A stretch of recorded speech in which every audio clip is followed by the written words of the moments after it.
सत श्री अकाल जी। दा खालस टीवी देख रहे सारे दर्शकों का बहुत बहुत स्वागत है। पंजाब दीयां खास खबरां दे खास ऑडियो बुलेटिन दे विच मैं हरशरण कौर। अज दीयां खबरां अपने मिथे समय तो थोड़ा लेट ने, कुछ तकनीकी गड़बड़ करके असीं तुहानूं समय ते खबरां अज नहीं सुना पाए, उहदे लई असीं माफ़ी चाहुंदे हां। ते अज दीयां खबरां दे विच सब तो पहलां असीं सारी कायनात नूं वधाई देना चाहांगे सिख कौम दे चौथे गुरु श्री गुरु रामदास साहिब जी दे प्रकाश दिहाड़े दीयां सचखंड श्री हरमंदिर साहिब तो बहुत ही खूबसूरत तस्वीरां, बहुत ही मनमोहक दृश्य ने जिहड़े ओह देखण नूं मिल रहे ने अते गुरु रामदास जी दा प्रकाश पुरब मनाउण दे लई सचखंड श्री दरबार साहिब विखे संगत दा हड़ आया होया है। कुछ तस्वीरां असीं तुहानूं सब तो पहलां बुलेटिन दे विच दिखाउणा चाहांगे। धन सु तेरा थान है, सच तेरा पैसकारिया।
हर रतन जवे हर लाल, हर गुरु राम गोपाल, मन गाओ राम गोपाल, राम गोपाल, राम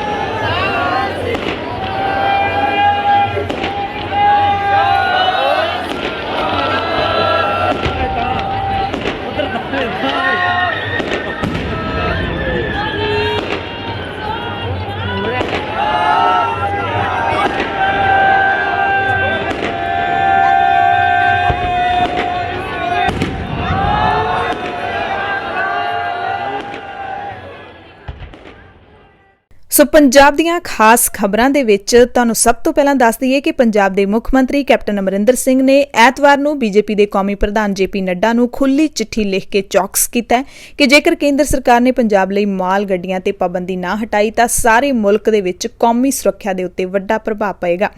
कैप्टन ने इस पेचीदा मामले नूं समूहिक इच्छा ते सूझ-बूझ नाल सुलझाए जाण दा सੱਦਾ दित्ता है। मुख मंत्री ने कहा कि रेल आवाजाही बंद होण करके पंजाब तो इलावा जम्मू कश्मीर, हिमाचल प्रदेश ते लद्दाख भी प्रभावित होणगे।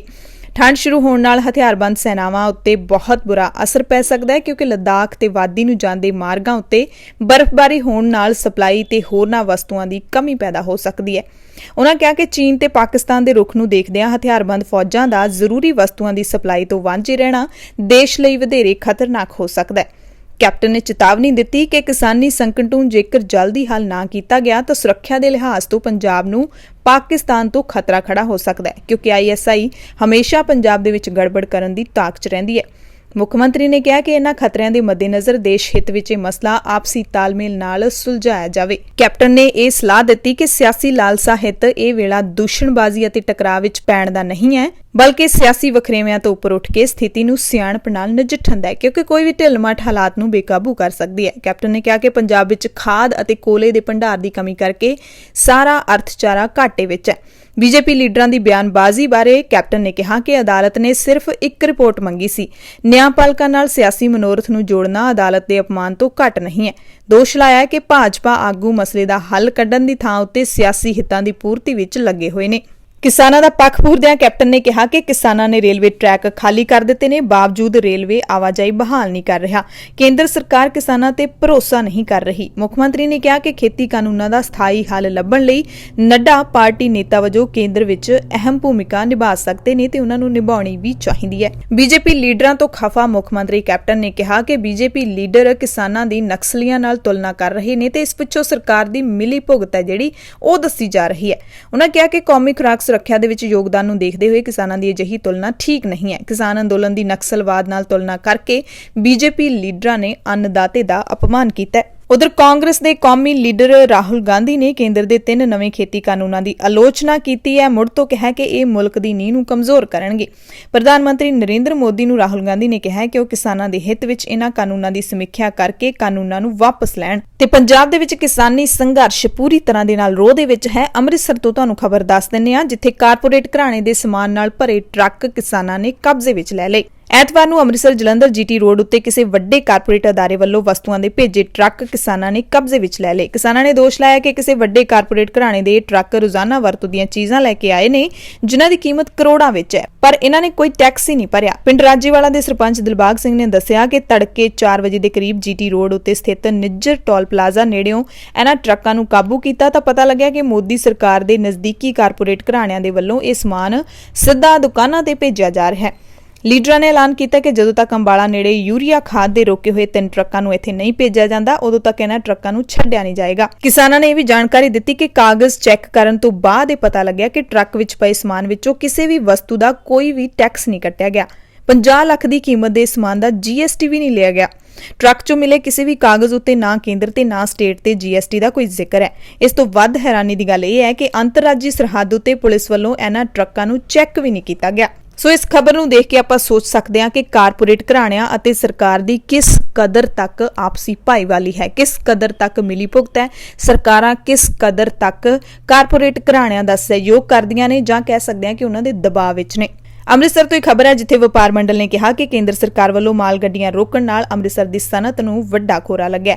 ਅੰਮ੍ਰਿਤਸਰ ਦੇ ਵਪਾਰੀਆਂ ਦਾ 2500 ਕਰੋੜ ਰੁਪਏ ਦਾ ਮਾਲ ਖੁਸ਼ਕ ਬੰਦਰਗਾਹਾਂ ਉੱਤੇ ਰੋਕਿਆ ਪਿਆ ਹੈ। ਵਪਾਰ ਮੰਡਲ ਦੇ ਪ੍ਰਧਾਨ ਪਿਆਰੇ ਲਾਲ ਸੇਠ ਨੇ ਦੱਸਿਆ ਕਿ ਅੰਮ੍ਰਿਤਸਰ ਵਿੱਚੋਂ ਵੱਡੀ ਗਿਣਤੀ ਵਿੱਚ ਕੱਪੜਾ, ਧਾਗਾ ਤੇ ਹੋਰ ਮਾਲ ਬਾਹਰ ਜਾਂਦਾ ਹੈ, ਪਰ ਕੇਂਦਰ ਦੇ ਅੜੀਅਲ ਰਵੱਈਏ ਕਾਰਨ ਵਪਾਰੀ ਨਿਰਾਸ਼ ਹੋ ਕੇ ਬੈਠੇ ਨੇ। ਪੰਜਾਬ ਤੋਂ ਚੌਲ, ਮੇਵੇ ਤੇ ਹੋਰ ਖਾਦ ਪਦਾਰਥ ਵਿਦੇਸ਼ਾਂ ਵਿੱਚ ਵੀ ਨਿਰਯਾਤ ਕੀਤੇ ਜਾਂਦੇ ਨੇ, ਪਰ ਮਾਲ ਗੱਡੀਆਂ ਬੰਦ ਹੋਣ ਕਾਰਨ ਕਾਫੀ ਮਾਲ ਲੁਧਿਆਣਾ ਡਰਾਈ ਪੋਰਟਸ ਤੇ ਹੀ ਰੁਕਿਆ ਪਿਆ। ਹੁਣ ਖਬਰ ਮਾਨਸਾ ਤੋਂ ਹੈ, ਜਿੱਥੇ ਕਿਸਾਨੀ ਸੰਘਰਸ਼ ਮੂਹਰੇ ਸਰਕਾਰ ਝੁਕ ਗਈ ਹੈ। ਇੱਥੇ ਭਾਰਤੀ ਕਿਸਾਨ ਯੂਨੀਅਨ ਏਕਤਾ ਉਗਰਾਹਾਂ ਦੇ ਝੰਡੇ ਹੇਠ ਪਿਛਲੇ 19 ਦਿਨਾਂ ਤੋਂ ਮਾਨਸਾ ਦੇ DC ਦਫ਼ਤਰ ਅਤੇ 11 ਦਿਨਾਂ ਤੋਂ ਸੰਗਰੂਰ ਦੇ ਜ਼ਿਲ੍ਹਾ ਪ੍ਰਬੰਧਕੀ ਕੰਪਲੈਕਸ ਦਾ ਮੁਕੰਮਲ ਘਿਰਾਓ ਕਰਕੇ ਪੱਕੇ ਮੋਰਚੇ ਉੱਤੇ ਡਟੇ ਕਿਸਾਨਾਂ ਦਾ ਸੰਘਰਸ਼ ਐਤਵਾਰ ਨੂੰ ਜੇਤੂ ਹੋ ਨਿਬੜਿਆ। ਦੋਵੇਂ ਥਾਈਂ ਜ਼ਿਲ੍ਹਾ ਪ੍ਰਸ਼ਾਸਨ ਨੇ ਕਿਸਾਨ ਜਥੇਬੰਦੀਆਂ ਨਾਲ ਮੀਟਿੰਗਾਂ ਕਰਕੇ ਧਰਨਾਕਾਰੀਆਂ ਦੀਆਂ ਮੰਗਾਂ ਪ੍ਰਵਾਨ ਕਰਦਿਆਂ ਪਰਿਵਾਰਾਂ ਨੂੰ 5-5 ਲੱਖ ਦੇ ਚੈੱਕ ਧਰਨਾ ਸਥਾਨਾਂ ਤੇ ਜਾ ਕੇ ਦਿੱਤੇ ਅਤੇ ਬਾਕੀ ਦੇ 5-5 ਲੱਖ ਮ੍ਰਿਤਕਾਂ ਦੇ ਅੰਤਿਮ ਅਰਦਾਸ ਸਮਾਗਮ ਵਿੱਚ ਦੇਣ ਦਾ ਭਰੋਸਾ ਦਿੱਤਾ। ਪ੍ਰਸ਼ਾਸਨ ਨੇ ਦੋਵਾਂ ਪਰਿਵਾਰਾਂ ਦੇ ਇੱਕ ਜੀ ਨੂੰ ਸਰਕਾਰੀ ਨੌਕਰੀ ਤੇ ਕਰਜ਼ਾ ਮਾਫੀ ਲਈ ਕੇਸ ਬਣਾ ਕੇ ਸਰਕਾਰ ਨੂੰ ਭੇਜਣ ਦਾ ਵੀ ਭਰੋਸਾ ਦਿੱਤਾ। ਦਰਅਸਲ ਮਾਨਸਾ ਤੋਂ ਮਾਤਾ ਤੇਜ ਕੌਰ 9 ਅਕਤੂਬਰ ਨੂੰ ਬੁਢਲਾਡਾ ਰੇਲਵੇ ਸਟੇਸ਼ਨ ਤੇ ਧਰਨੇ ਦੌਰਾਨ ਪੈਰ ਤਿਲਕਣ ਕਾਰਨ ਰੇਲ ਪਟੜੀ ਉੱਤੇ ਡਿੱਗ ਪਈ ਸੀ, ਜਿਸ ਕਾਰਨ ਮਾਤਾ ਦੀ ਮੌਕੇ ਤੇ ਮੌਤ ਹੋ ਗਈ ਸੀ। ਉਸ ਦਿਨ ਤੋਂ ਮਾਤਾ ਦੀ ਦੇਹ ਬੁਢਲਾਡਾ ਦੇ ਸਰਕਾਰੀ ਹਸਪਤਾਲ ਵਿੱਚ ਰੱਖੀ ਹੋਈ ਸੀ। ਕਿਸਾਨ ਜਥੇਬੰਦੀਆਂ ਦੇ ਵੱਲੋਂ 13 ਅਕਤੂਬਰ ਤੋਂ DC ਦਫ਼ਤਰ ਦਾ ਘਿਰਾਓ ਤੇ DC ਦੀ ਰਿਹਾਇਸ਼ ਮੂਹਰੇ ਧਰਨਾ ਦਿੱਤਾ ਜਾ ਰਿਹਾ ਸੀ, ਜੋ ਕਿ ਐਤਵਾਰ ਨੂੰ ਸਮਝੌਤੇ ਤੋਂ ਬਾਅਦ ਖਤਮ ਹੋਇਆ। ਤੇ ਉਧਰ ਸੰਗਰੂਰ ਦੇ ਵਿੱਚ ਵੀ ਕਿਸਾਨਾਂ ਨੇ ਸੰਘਰਸ਼ ਨੂੰ ਤੇਜ਼ ਕਰਦਿਆਂ ਜ਼ਿਲ੍ਹੇ ਵਿੱਚ ਕਈ ਥਾਈਂ ਮੰਤਰੀ, ਵਿਧਾਇਕ ਤੇ ਕਾਂਗਰਸੀ ਲੀਡਰਾਂ ਦੇ ਘਰਾਂ ਦੇ ਮੂਹਰੇ ਧਰਨੇ ਦਿੱਤੇ। ਕਿਸਾਨੀ ਰੋਹ ਨੂੰ ਦੇਖਦਿਆਂ ਪ੍ਰਸ਼ਾਸਨ ਵੱਲੋਂ SDM ਧੂਰੀ ਲਤੀਫ ਅਹਿਮਦ ਨੇ ਜ਼ਿਲ੍ਹਾ ਪ੍ਰਬੰਧਕੀ ਕੰਪਲੈਕਸ ਮੂਹਰੇ 22 ਅਕਤੂਬਰ ਤੋਂ ਚੱਲ ਰਹੇ ਪੱਕੇ ਮੋਰਚੇ ਵਿੱਚ ਪਹੁੰਚ ਕੇ ਮ੍ਰਿਤਕ ਕਿਸਾਨ ਮੇਘਰਾਜ ਨਾਗਰੀ ਦੇ ਪੁੱਤਰ ਬਲਕਾਰ ਸਿੰਘ ਨੂੰ 5 ਲੱਖ ਦਾ ਚੈੱਕ ਸੌਂਪਿਆ। ਬਾਕੀ 5 ਲੱਖ ਭੋਗ ਮੌਕੇ ਦੇਣ ਤੇ ਨੌਕਰੀ ਤੇ ਕਰਜ਼ਾ ਮਾਫੀ ਸੰਬੰਧੀ ਕੇਸ ਸਰਕਾਰ ਨੂੰ ਭੇਜਣ ਦਾ ਵੀ ਭਰੋਸਾ ਦਿੱਤਾ। ਇੱਥੇ ਕਿਸਾਨ ਮੇਘਰਾਜ ਨਾਗਰੀ ਦੀ 9 ਅਕਤੂਬਰ ਨੂੰ ਬੇਨੜਾ ਰਿਲਾਇੰਸ ਪੰਪ ਮੂਹਰੇ ਧਰਨੇ ਦੌਰਾਨ ਦਿਲ ਦਾ ਦੌਰਾ ਪੈਣ ਕਾਰਨ ਮੌਤ ਹੋ ਗਈ ਸੀ ਤੇ ਪ੍ਰਸ਼ਾਸਨ ਵੱਲੋਂ ਮੰਗਾਂ ਮੰਨ ਲੈਣ ਤੋਂ ਬਾਅਦ ਘਿਰਾਓ ਕਿਸਾਨਾਂ ਨੇ ਖਤਮ ਕਰਨ ਦਾ ਐਲਾਨ ਕਰ ਦਿੱਤਾ। ਮਾਨਸਾ ਤੋਂ ਹੀ ਅਗਲੀ ਖਬਰ ਹੈ, ਜਿੱਥੇ ਭਾਰਤੀ ਕਿਸਾਨ ਯੂਨੀਅਨ ਏਕਤਾ ਉਗਰਾਹਾਂ ਦੇ ਵੱਲੋਂ ਬਣਾਵਾਲਾ ਥਰਮਲ ਪਲਾਂਟ ਨੂੰ ਜਾਂਦੀਆਂ ਰੇਲ ਪਟੜੀਆਂ ਤੇ ਧਰਨਾ ਲਗਾਤਾਰ ਜਾਰੀ ਹੈ। ਜ਼ਿਲ੍ਹਾ ਪ੍ਰਸ਼ਾਸਨ ਤੇ ਕਿਸਾਨ ਜਥੇਬੰਦੀ ਵਿਚਕਾਰ ਧਰਨੇ ਨੂੰ ਚੁੱਕਣ ਲਈ ਸਮਝੌਤੇ ਵਾਲੀਆਂ ਅਫਵਾਹਾਂ ਨਾਲ ਭਾਵੇਂ ਬਾਜ਼ਾਰ ਕਾਫੀ ਗਰਮ ਰਿਹਾ, ਪਰ ਦੇਰ ਸ਼ਾਮ ਤੱਕ ਇਸ ਸੰਬੰਧੀ ਕੋਈ ਸੁਨੇਹਾ ਨਹੀਂ ਆਇਆ। ਬਣਾਵਾਲਾ ਥਰਮਲ ਪਲਾਂਟ ਨੂੰ ਜਾਂਦੀ ਰੇਲ ਪਟੜੀ ਤੇ ਲਾਏ ਧਰਨੇ ਨੂੰ ਸੰਬੋਧਨ ਕਰਦਿਆਂ ਨਛੱਤਰ ਸਿੰਘ ਬਹਿਮਣ ਨੇ ਦੱਸਿਆ ਕਿ ਜਥੇਬੰਦੀ ਨੇ ਬਣਾਵਾਲਾ ਥਰਮਲ ਪਲਾਂਟ ਤੋਂ ਬਾਅਦ ਰਾਜਪੁਰਾ ਵਿੱਚ ਲੱਗੇ ਪ੍ਰਾਈਵੇਟ ਥਰਮਲ ਪਲਾਂਟ ਦੇ ਰੇਲ ਮਾਰਗ ਵੀ ਜਾਮ ਕੀਤੇ ਹੋਏ ਨੇ ਤੇ ਜਥੇਬੰਦੀ ਸੂਬੇ ਵਿੱਚ ਸਰਕਾਰੀ ਤਾਪਘਰਾਂ ਨੂੰ ਚਲਾਉਣ ਤੇ ਆਪਣੀ ਮੰਗ ਉੱਤੇ ਕਾਇਮ ਹੈ।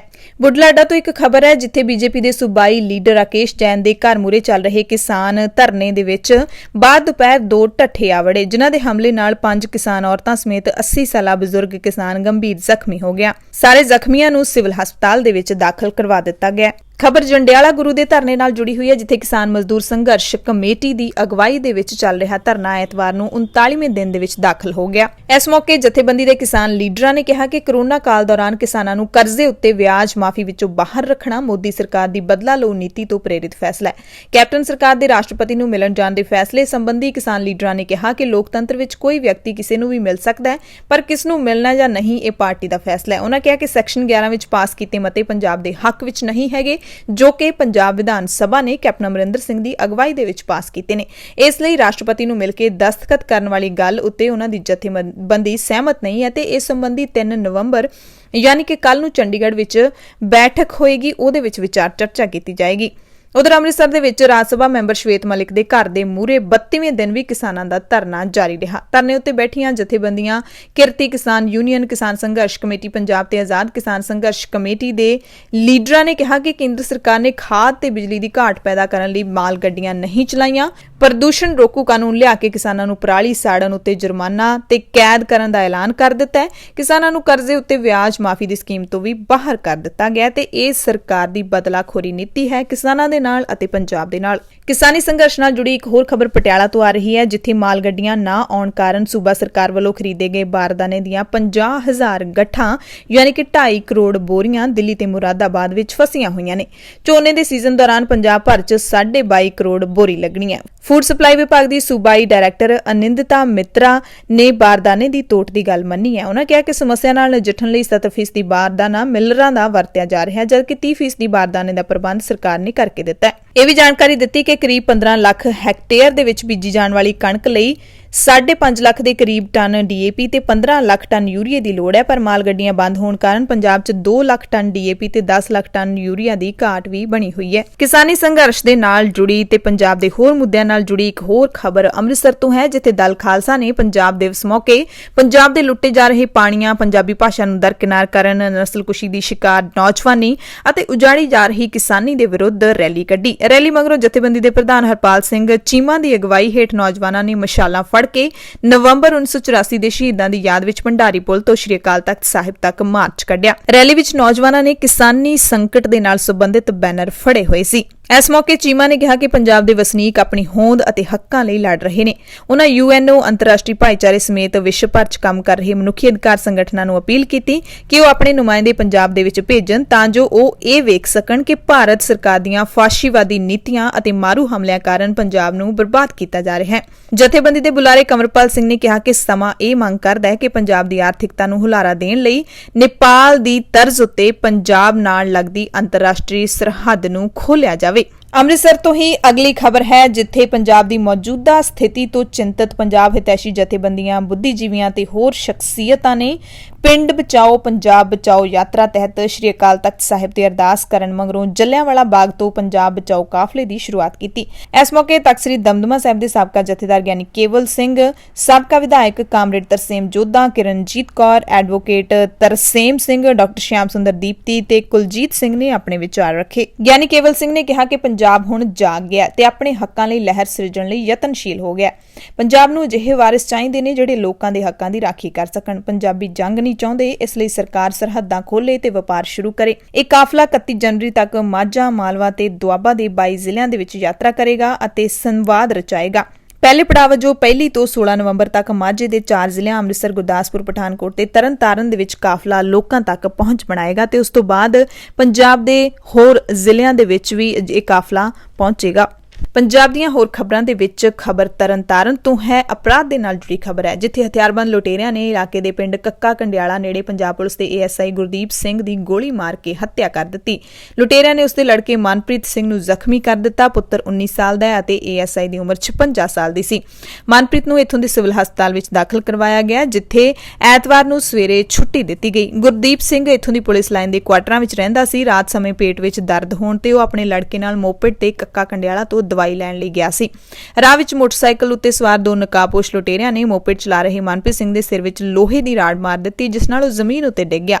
ਲੁਟੇਰਿਆਂ ਨੇ ਉਸ ਦੀ ਜੇਬ ਵਿੱਚੋਂ ਉਸ ਦਾ ਮੋਬਾਈਲ ਤੇ 1000 ਰੁਪਏ ਕੱਢ ਲਏ।